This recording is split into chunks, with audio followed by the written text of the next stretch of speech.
Assalamualaikum warahmatullahi wabarakatuh.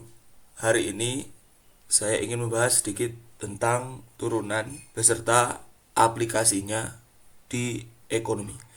Pertama, kita lihat pengertian turunan dulu. Bahwa turunan itu kita harus garis besari akan bersifat sama dengan gradien.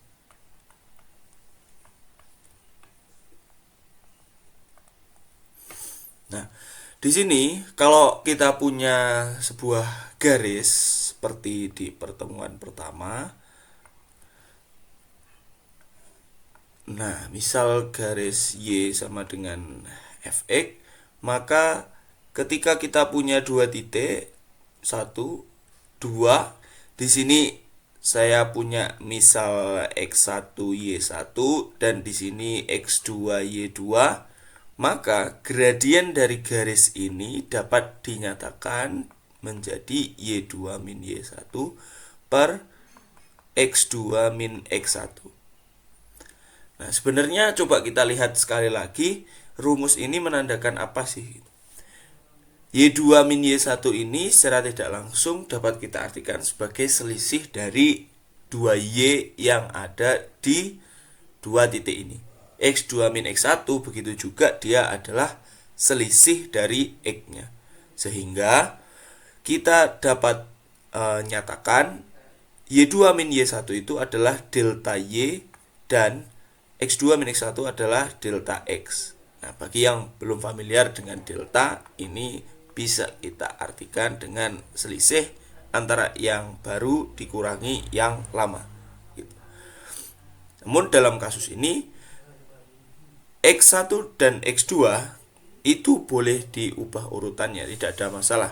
Yang penting konsisten. Kalau Y2 min Y1 berarti bawahnya X2 min X1. Kalau Y1 min Y2 maka bawahnya adalah X1 min X2. Lalu permasalahan yang muncul adalah bagaimana kalau kita ingin menghitung gradien sebuah kurva yang melengkang melengkung. Kita ambil dua titik, misal di sini 1, 2. Nah, gradien atau kemiringan yang ada di dua titik ini tidak akan selalu sama dengan gradien yang muncul pada kurva. Sebagai contoh, kita dapat lihat di sini, misal saya warnai berbeda. Di sini kita lihat bahwa arahnya ke atas nih, si garis di antara dua titik ini gradiennya. Lalu kita lihat di sini kurvanya ini turun di sini. Nah, permasalahan inilah yang coba diselesaikan oleh turunan, sehingga didefinisikanlah bahwa turunan itu adalah gradien dari garis singgung. Nah, mungkin formalnya nggak akan terlalu kita bahas ya, karena ya mungkin akan dibahas di tempat yang lain. Di sini kita akan hanya mempelajari bahwa turunan ini kita gunakan ke ekonomi. Secara formal sebenarnya dia berbentuk secara geometri, maksud saya dia itu turunan itu diperoleh dengan cara mendekatkan dua titik ini ke satu titik. Jadi ini digerakkan ke sini, yang ini juga digerakkan ke sini. Sehingga ketemulah suatu garis singgung yang ya seperti kita tahu, garis singgung itu akan memotong kurva ini tepat sekali di sekitar titik itu. Perlu digarisbawahi. Nah, inilah yang dikatakan turunan, yaitu gradien garis singgung. Jadi di sini kita punya turunan sama dengan gradien garis singgung. Nah, itu pengertian turunan secara geometrik gitu. Sehingga ketika kita punya kurva yang sembarang, kita bisa tahu naik turunnya kurva itu berdasarkan turunan pertamanya. Sehingga kalau kita lihat, kita bagi nih, misal kita bagi kurva ini menjadi beberapa bagian. ini misal 1, 2, terus di sini misal 3. Nah, kita bisa memperoleh kesimpulan di titik yang pertama ini misal awalnya kurvanya naik. Kalau kurva naik, turunannya dia positif. Lalu setelah ini kurvanya turun, turunannya negatif. Nah, di tempat yang seperti itu kita bisa memperoleh sebuah nilai maksimum ketika turunannya positif, lalu berubah arah menjadi turunan negatif. Dan sebaliknya di titik yang kedua, dari yang turunannya negatif, turun, lalu menjadi turunannya positif, naik, maka kita akan mendapatkan titik yang minimum. Nah, jadi turunan itu bisa untuk alat menandakan optimalnya suatu fungsi atau minimumnya suatu fungsi. Lalu, apa itu turunan kedua? Turunan kedua dalam geometri ini kita punya dia itu menandakan apakah dia itu menghadap ke atas kecekungannya atau dia menghadap ke bawah. Sebagai contoh ini saya bagi lagi kurva ini, misal kira-kira di titik ini. Nah, lalu di titik ini. Nah, lihat perbandingannya di sini dan di sini. Kalau diperhatikan dengan seksama bahwa di bagian yang pertama yang kiri ini dia kurvanya menghadap ke bawah. Jadi saya akan tuliskan ini dia cekung ke bawah. Nah, ini menandakan bahwa turunan keduanya bersifat negatif. Jadi turunan keduanya kurang dari 0. Dan sebaliknya kalau dia cekung ke atas, turunan keduanya positif.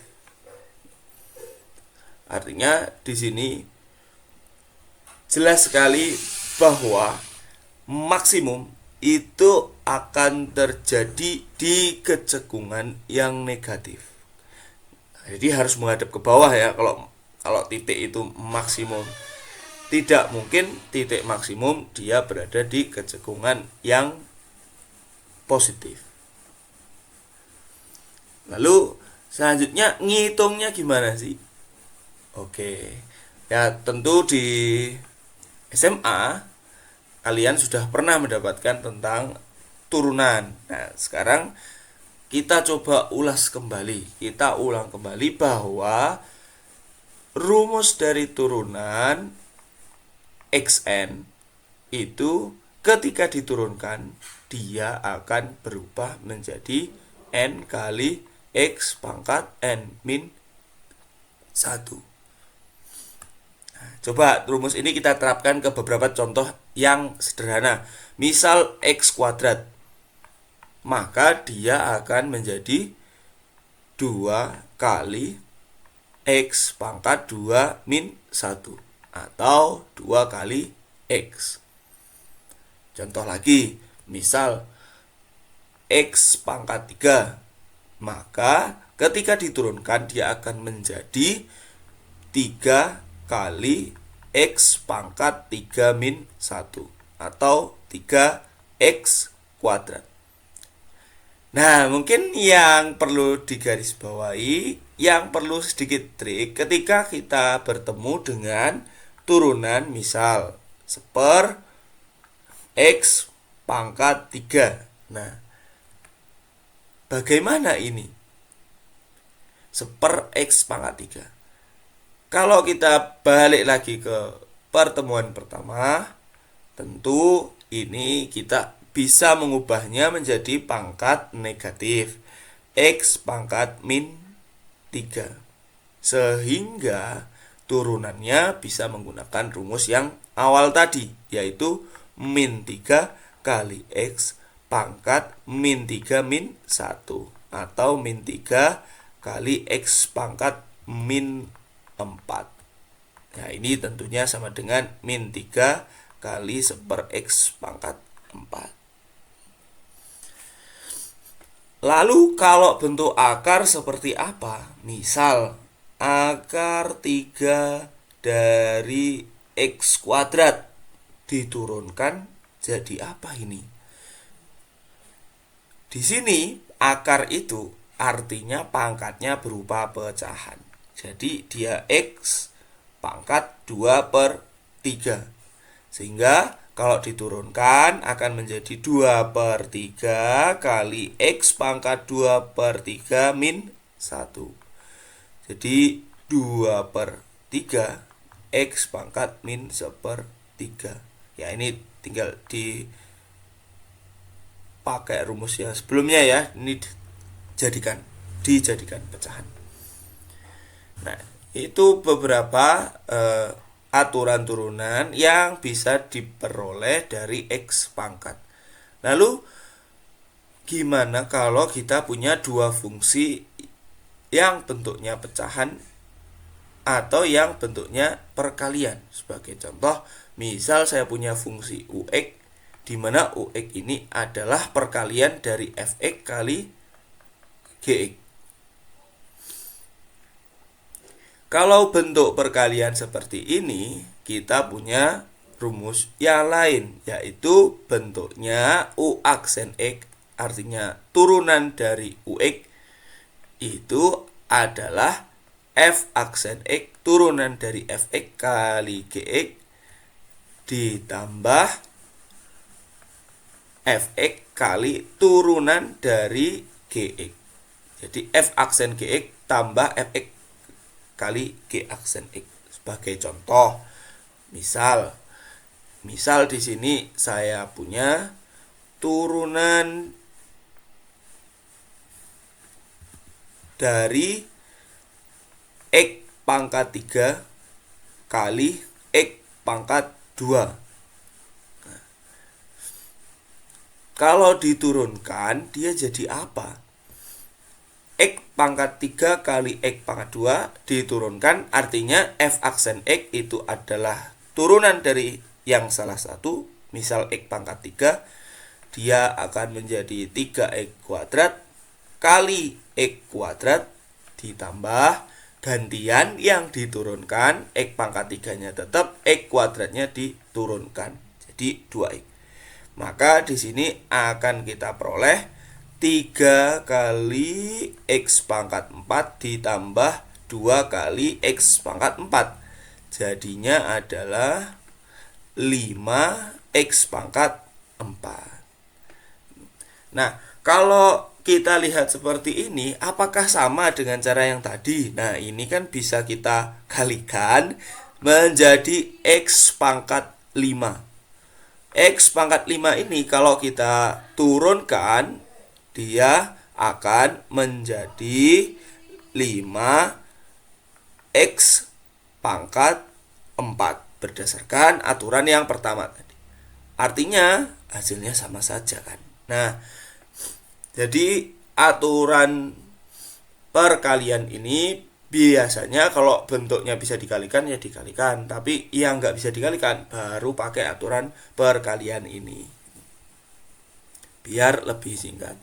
Lalu aturan yang satu lagi yaitu aturan pembagian, yaitu UX misal adalah Fx per Gx.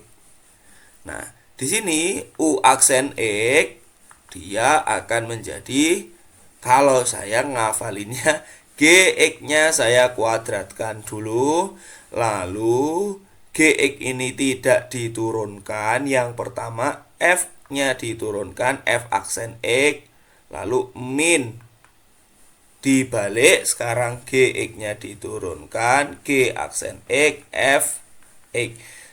Jadi sebenarnya ini sama, mirip saja ya. Kalau bagi saya itu dengan yang perkalian, jadi gantian gitu yang diturunkan. Tapi kalau yang perkalian dia positif, tapi kalau yang pembagian ini negatif, lalu dibagi dengan Gx kuadrat, dibagi dengan penyebutnya kuadrat.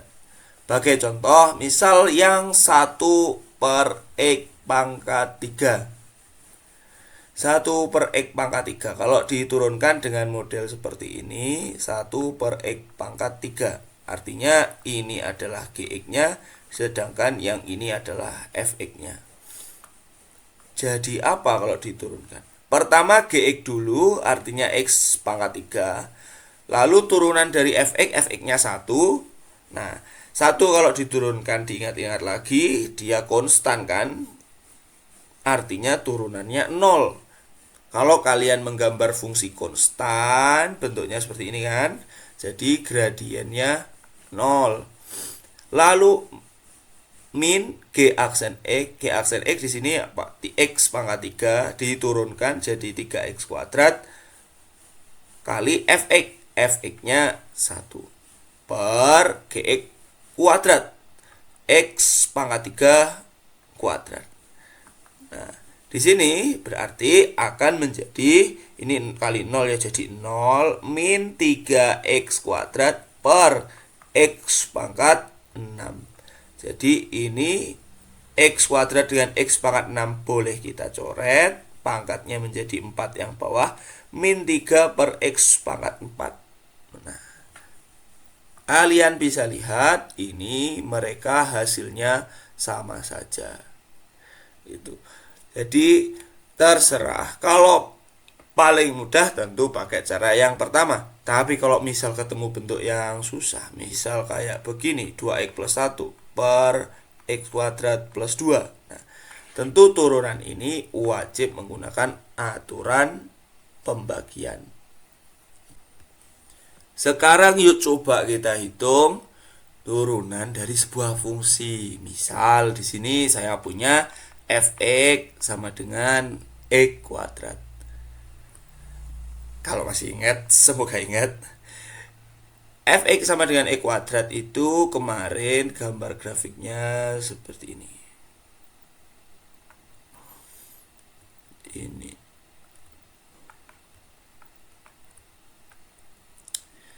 Nah, sebenarnya nggak usah kita hitung, kita bisa menebak dari awal bahwa di sebelah kiri di sini yang kurang dari 0 itu turunan pertamanya negatif ya, karena turun. Lalu turunan keduanya dia positif karena naik. Dan di semua tempat, baik di kiri maupun di kanan, turunan keduanya sama-sama positif.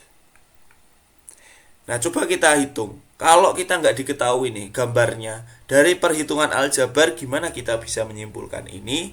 Coba kita lihat ya. Pertama kita turunkan F aksen X kuadrat diturunkan jadi apa? Dia akan menjadi 2X. Lalu 2X ini kita sama dengan 0. Sehingga ketemulah X-nya 0. Kita buat garis bilangan dari F aksen di mana pembatasnya adalah 0.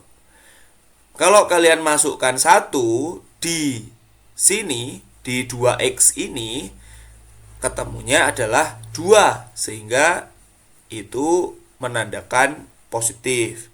Kalau dimasukkan min 1 ke 2X, ketemunya min 2. Jadi negatif. Nah, di sini sudah jelas kan bahwa kesimpulan ini sama dengan yang kita peroleh dari analisis awal di gambar. Lalu bagaimana menghitung turunan kedua? Turunan kedua itu ya sama saja dengan turunan pertama sebenarnya. Turunan kedua dapat kita hitung dengan menurunkan turunan pertama. Bagaimana turunan pertama diturunkan? Di depannya kan ada 2-nya. Nah, 2-nya ini tidak perlu diturunkan. Yang kalian perlu turunkan adalah X-nya saja. Jadi 2 kali turunan dari X adalah 1. Ketemulah nilainya 2. Nah, lihat. Dia tidak bergantung terhadap X. Tidak ada X-nya. Artinya nilainya 2 terus mau X-nya berapapun. Maka kita bisa simpulkan kesimpulan yang bawah tadi, yaitu mau X-nya berapapun, turunan keduanya nilainya 2. Jadi turunan keduanya selalu positif. Coba kita lihat contoh bagaimana kalau turunan keduanya ada yang negatif. Contohnya misal satu lagi ini. Saya buat warna berbeda. Nah, mungkin ada yang tahu ini fungsi apa? Ya, ini adalah fungsi fx sama dengan x pangkat 3. Ya, walaupun nggak mirip-mirip banget ya, tapi kira-kira lah, kira-kira. Dari sini kita bisa tahu bahwa, lihat, sekarang gantian turunan pertamanya yang nilainya positif terus karena dia naik terus. Lalu sedangkan untuk turunan keduanya, dia yang di kiri ini turunan keduanya negatif karena dia kayak menghadap ke bawah gitu ya. Turunan keduanya yang di sebelah kanan, dia positif menghadap ke atas. Coba kita hitung sekarang ya. F aksen X dari X pangkat 3 tadi jadi 3X kuadrat. Nah, ini kan sudah jelas ya, bentuk kuadrat itu selalu positif, tapi tidak apa-apa, kita jalankan seperti yang pertama, ini sama dengan 0. Jadinya X kuadrat sama dengan 0, maka X-nya sama dengan 0. Kita buat garis bilangannya dari F aksen, pembatasnya 0. Masukkan kayak tadi lagi, di kanannya 0, misal masukkan 1. 1 masukkan ke 3x kuadrat, jadinya 3, maka dia positif. Sekarang kita masukkan lagi misal min 1. Nah, jangan dibesar-besar ya, karena dia bukan pembatas aslinya. Buat nandai saja. Masukkan min 1 ke 3x kuadrat, ya hasilnya sama, 3, positif juga. Nah, jelas ya sekarang bahwa turunan pertamanya positif sama positif, dua-duanya positif. Lalu turunan keduanya coba kita hitung. Turunan keduanya F double aksen X sama dengan 3 kali turunan dari X kuadrat adalah 2X. Ini berarti jadinya 6X. 6 sama dengan 0. Nah, sama kayak yang pertama tadi, X-nya sama dengan 0. Jadi pembatasnya adalah X sama dengan 0. Kita masukkan kayak yang pertama, sebenarnya nanti masukkan sendiri aja ya. Ini di sini positif, di sini negatif. Artinya bahwa yang turunan kedua di sebelah kanan dia menghadap ke atas, sebelah kiri menghadap ke bawah. Ya, sesuai gambar gitu ya. Jadi bisa dibolak-balik dari gambar, kita tahu nilai positif negatifnya dari turunan pertama dan kedua, atau sebenarnya bisa dibalik. Dari turunan pertama dan kedua kita bisa kira-kira tahu gambarnya model seperti apa. Seperti. Lalu turunan itu dimanfaatkan di mana? Di ekonomi. Nah, di sini kita punya fungsi marginal. Pokoknya semua yang ada marginalnya ini semuanya adalah hasil turunan dari fungsi aslinya. Misal marginal revenue di sini adalah turunan dari total revenue. Lalu marginal cost turunan dari total cost. Marginal production turunan dari fungsi production. Lalu marginal propensity to consume turunan dari fungsi konsumsi. Marginal propensity to save turunan dari fungsi tabungan. Jadi saya kira ini saya akan bahas satu saja, nanti yang lain silahkan dipelajari dari buku ya. Marginal revenue itu kemarin telah kita bahas bahwa total revenue itu didapat dari hasil penjualan. Artinya dia adalah berapa banyak barang yang terjual kali harganya. Dan kemarin bahwa kita punya fungsi harga itu dipengaruhi oleh kuantitas atau akan mempengaruhi kuantitas dari fungsi permintaan. Nah, sebagai contoh di sini kita punya di sini enggak diketahui ya. Fungsi total pendapatannya langsung ya. Kalau kita punya bentuk seperti ini, fungsi total pendapatan kita bisa punya fungsi permintaannya. Nah, ini kan fungsi permintaannya ini 100 min Q. Nah, tinggal total pendapatan dibagi dengan Q. Nah, coba kita lihat di sini. Fungsi total pendapatan sebuah barang adalah 100 Q min Q kuadrat. Tuliskan fungsi pendapatan marginalnya. Nah, di sini PR-nya hanya tinggal menurunkan fungsi ini. Nah, di sini turunan kok dituliskan dalam bentuk D. Kenapa? Nah, tadi kita ingat bahwa awalnya gradien itu dituliskan dengan delta Y per delta X. Lalu, kenapa bisa berubah menjadi D? Karena delta ini awalnya D. Loh, ya gitu memang. Tapi D ini menandakan bahwa dia selisih di titik yang sangat dekat, atau bisa dikatakan titik yang sama tadi. Waktu kalian geser dua titik menjadi satu titik yang sama, maka delta itu akan menjadi D gitu.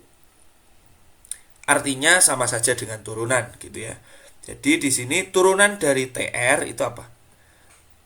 100 turunan dari Q adalah 1, min turunan dari Q kuadrat itu adalah 2Q. Sehingga fungsi marginal revenue-nya kita bisa peroleh 100 min 2Q. Nah, sudah ketemu nih fungsi pendapatan marginalnya. Nah, di soal yang kedua atau di sebagian besar soal biasanya ditanyakan model begini. Berapakah perubahan nilai TR kalau perubahan Q-nya adalah 2 unit? Ini artinya perubahannya positif ya. Jadi di sini berarti delta Q-nya ini positif 2. Kok positif negatif? Positif 2. Naik gitu berarti Q-nya. Nah, di sini kuantitas permintaannya diketahui 60. Lalu ditanyakan perubahan nilai TR, yaitu delta TR yang ditanyakan. Nah, tadi kita katakan bahwa delta dan D itu berarti D itu delta yang diperkecil jaraknya. Maka di sini delta Q dan delta R ini bisa kita aproksimasi dengan D. Jadi bisa kita ubah rumusnya menjadi MR itu sama dengan delta TR per delta Q. Oke. Nah, dari rumus ini kita tinggal masukkan nanti angkanya. Jadi di sini 100 min 2Q sama dengan delta TR adalah yang kita cari per delta Q adalah 2 unit katanya. Maka kita berkesimpulan delta TR sama dengan delta Q-nya tadi 60. Berarti di sini 100 min 2 kali 60 ini dikalikan dengan 2. Sehingga ketemulah delta TR adalah 100 min 120 min 20 kali 2 min 40. Jadi ketika Q-nya bertambah 2 unit, maka total revenue-nya ternyata malah berkurang 40. Jadi perlu diingat bahwa DTR DQ itu DTR DQ itu nilainya itu mirip atau bisa diaproksimasi, diperkirakan sama dengan delta TR per delta Q. Nah, nanti yang lain ini sama saja ya, silakan dipelajari dari buku. Lalu sekarang saya akan lanjut ke elastisitas. Apa itu elastisitas? Nah, sebenarnya dari namanya sudah jelas elastisitas itu kayak karet gitu ya. Berkaitan dengan karet, seberapa elastis. Jadi di sini dia mengukur ketika ada perubahan permintaan, perubahan harganya menjadi seperti apa, atau sebaliknya. Jadi ketika ada perubahan harga, perubahan permintaannya seperti apa. Itu namanya elastisitas permintaan. Kalau elastisitas penawaran, ya sama berarti. Kalau penawarannya bertambah, harganya jadi seperti apa? Naik apa turun? Kalau penawarannya berkurang, harganya jadi seperti apa? Di sini dibedakan menjadi tiga, yaitu yang kalau mutlak dari E itu lebih besar dari satu, artinya elastis. Jadi dia berubahnya itu cepat. Kalau sebaliknya, dia tidak elastis. Nah, kalau satu ya artinya tidak berubah gitu ya.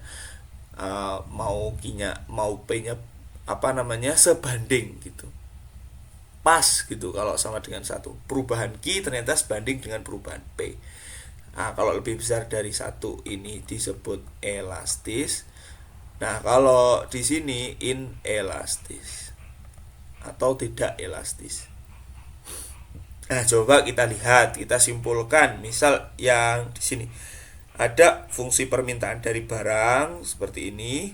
Hitung elastisitas jika P turun dari ini ke ini. Artinya P turun itu delta P-nya 200 min 210. Jadi ketemu min 10. Lah, lalu untuk mencari elastis kan ini rumusnya dq ya, dq per q per dp per p, atau ya biar nggak pernya banyak dituliskan dalam bentuk ini ya. Jadi E nya ini kan delta q per delta p kali p per q. Nah, diaproksimasi dengan itu gitu. Perlu kita cari dulu delta q nya apa. Nah, kita buat nyari Q-nya gimana? Dimasukkan. Ya, jangan lupa tinggal dimasukkan ke fungsi permintaannya ini.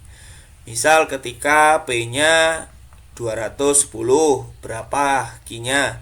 Dimasukkan 210 sama dengan 1000 min 2Q, sehingga ketemulah 2Q sama dengan pindah ruas berapa jadi 210 jadi 790 ya. 190, berarti Q-nya adalah 395. Lalu ketika P-nya 200, berapa Q-nya? Masukkan lagi 200 sama dengan 1000 min 2Q. 2Q sama dengan 1000 min 200, langsung saja jadi 800. Q-nya 400. Jadi delta Q sama dengan 400 min 395, yaitu jadi 5 tapi plus. Oke. Nah, gimana cara menghitung elastisitas? Tinggal kita masukkan sekarang. Delta Q-nya 5, delta P-nya adalah tadi min 10 kali P-nya itu adalah 200, P yang baru ya. Q yang baru itu adalah 400. Nah, 200, 400 bisa kita coret. 5 sama 10 bisa dicoret juga. Bagi 5, jadinya 1 per min 2 kali 2 min 4. Oke. Jadi 1/4. Atau mutlak E, mutlak itu dibuat positif, mutlak E-nya sama dengan 1/4. Jadi kurang dari 1 ya. Artinya barang ini dia sifatnya inelastis. Perubahan kuantitas tidak akan terlalu mempengaruhi harga.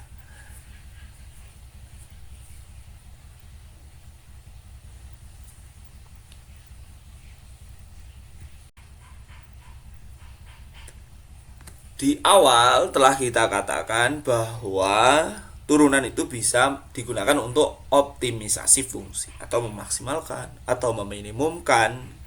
Coba sekarang kita lihat di fungsi ini. Nilai optimal dari fungsi produksi ini apa? Oke, jadi yang pertama harus kita lakukan tentu adalah diturunkan ini. Jadinya 6 kali L kuadrat diturunkan jadi 2L min 0,2. L pangkat 3 diturunkan, dia akan menjadi 3L kuadrat. Lalu ini akan menjadi 12L min 0,6L kuadrat. Tadi masih ingat? Untuk mencari pembatas antara positif dan negatif ini sama dengan 0. Sehingga kita bisa mengeluarkan L-nya, karena dua-duanya ada L-nya ya. Jadi dikeluarkan L-nya menjadi L kali 12 min 0,6L pangkat 1. Nah, L-nya ini yang di dalam ini L-nya pangkatnya berubah 1 gitu ya kalau dikeluarkan L pangkat 1. Sehingga kita akan punya kesimpulan bahwa di antara L atau yang 12 min 0,6L ini salah satunya atau dua-duanya harus sama dengan 0. Nah, di sini artinya kita ketemu L-nya 0 atau ini yang kanan berapa nih? 12 sama dengan 0,6L. Jadi L-nya 12 bagi 0,6. Berarti berapa? 20 apa 200? 20 ya. L-nya ketemu 20. Yuk, sekarang kita bikin garis bilangannya. Pembatasnya 0, 20. Ini adalah key aksen. Sekarang kita tes, kita masukkan positif negatifnya. Berapa enaknya ini? Kita masukkan 100 boleh lah ya. Kan boleh-boleh saja. 100 itu kan lebih dari 20 ya. Kalau kita masukkan 100 kan jadinya nanti 100 kali 12 min 100 kali 0,6 kan enak ya, 60. Jadi 100 min 12 100 kali 12 min 60. Jadi 100 kali 60 min berapa nih? Oh, nggak penting ya angkanya. Yang penting kan 100 kali min. Jadi hasilnya pasti min. Lalu yang kedua kita masukkan misal 1. Kalau masukkan 1 akhirnya jadi 1 kali 12 min 0,6. 12 min 0,6 kan positif ya. Jadi 1 kali positif jadi positif. Lalu masukkan lagi misal min 1. Min 1 kali 12 min kali min jadi plus. Oh, ini jadi min 1 kali plus jadi min lagi. Nah, dari sini kita bisa tahu bahwa grafik fungsinya dia awalnya turun sampai ke 0, lalu dia naik sampai ke 20, lalu turun lagi. Jadi dari sini sudah sangat jelas bahwa fungsi maksimumnya terjadi saat L-nya 20. Jadi maksimum Q saat L sama dengan 20. Pertanyaan saya adalah kenapa kok bukan yang di sini nih maksimumnya? Kan ini bisa lebih tinggi nih.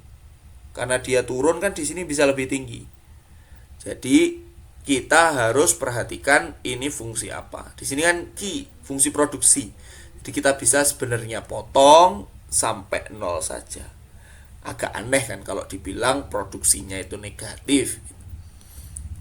Jadi di sini hanya kita perhitungkan dari 0 ke belakang saja. Oke.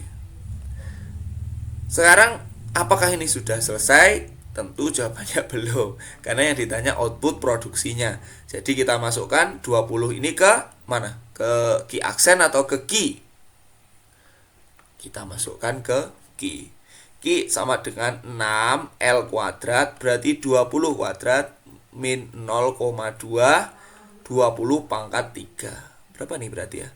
6 kali 400 min 0,2 kali ini 8.000. Jadinya ini 2400 min ini 1600. Jadi dia 800. Jadi Q maksimum itu adalah 800 ketika L-nya 20. Ketika labor atau banyaknya karyawan itu 20. Oke, jadi saya kira ini adalah bagian yang terakhir. Setelah ini Jangan lupa dikerjakan tugasnya. Terima kasih.